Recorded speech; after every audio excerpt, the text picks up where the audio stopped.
The content presented on One India is for informational purposes only. The views and opinions expressed in the news segments, interviews, and commentary are those of the individuals or sources featured and do not necessarily reflect the official policy or position of One India.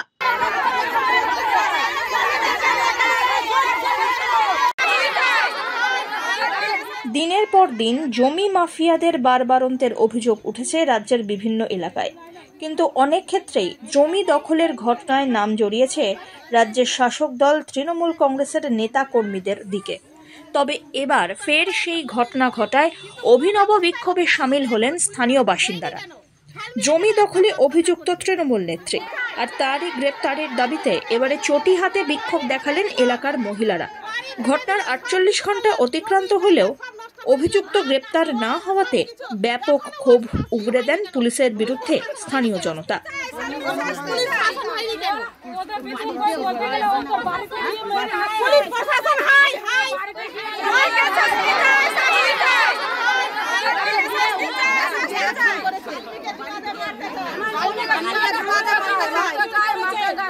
একদম মদ হয়ে আসছে, ওর ভিতরে অনেকগুলা রোগাছিয়া থেকে আসছে মুক্তার।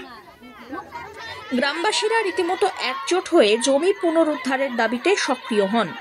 মালদা জেলার হরিশ্চন্দ্রপুর থানার মোবারকপুর এলাকায় এই ঘটনা ঘটায় ব্যাপকভাবে চাঞ্চল্য সৃষ্টি হয়েছে গোটা এলাকা জুড়ে।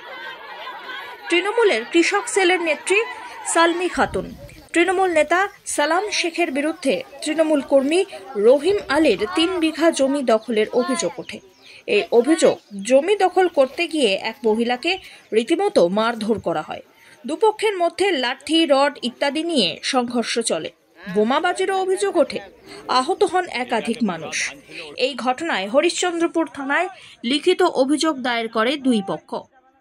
সঙ্গে হাতে হাওয়াই ছুটি নিয়ে সালমি খাতুনের গ্রেপ্তারের দাবিতে চলে তুমুল বিক্ষোভ। হরিশ্চন্দ্রপুর থানার পুলিশ জানিয়েছে, দুই পক্ষের অভিযোগের ভিত্তিতে ধরপাকড় শুরু হয়। অন্যদিকে তৃণমূলের নেত্রী সালমি খাতুনকে ফোন করা হলে তিনি যোগাযোগ করতে চাননি। অন্যদিকে এই ঘটনায় তৃণমূলকে তীব্র আক্রমণ করেছেন বিজেপি সাংসদ খগেন মুর্মু। তবে অন্যদিকে এ বিষয়ে সাফাইও দিয়েছে তৃণমূলের জেলা নেতৃত্ব। আর এই ঘটনায় শুরু হয়েছে নতুন করে রাজনৈতিক চর্চা। Bureau report, one India Bangla. সবাই জমিটা নিয়ে নিচ্ছে, সবকিছু নিয়ে নিচ্ছে কেন?